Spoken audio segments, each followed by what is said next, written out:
chapter 1, verse 27 says, "But God chose the foolish things of the world to shame the wise. God chose the weak things of the world to shame the strong."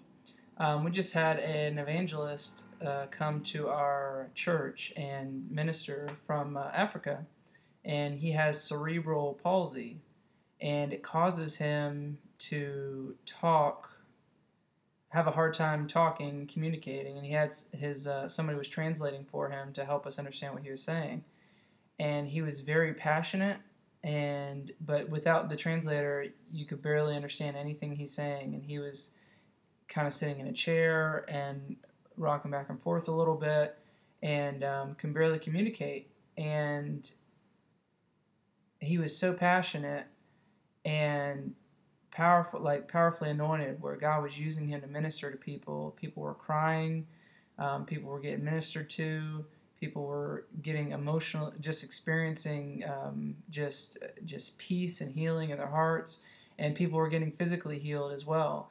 And watching him was amazing, and it kind of murdered excuses.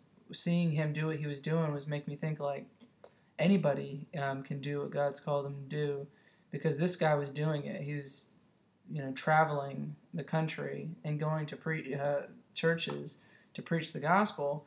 And I think in most things, acting, sports, academics, it's the tip-top, strongest survive, strongest rise to the top, and they're the ones that get recognized.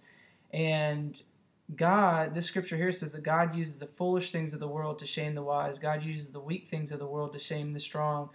And instead of trying so much to please people, or trying so much to do things in a way that are impressive to people, if we would first and foremost just concentrate on honoring God, concentrate on doing what He's called us to do, and letting Him bring power out of that, letting Him make the difference in what we're doing, then I think that's definitely the way to go. Now, that being said, I'm not saying to purposely avoid, talking with wisdom, and purposely avoid talking and explaining yourself in a way that people could understand.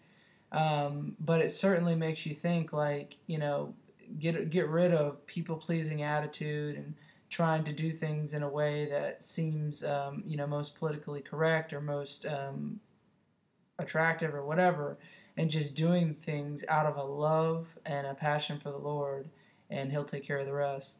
So that's 1 Corinthians chapter 1, verse 27. One word.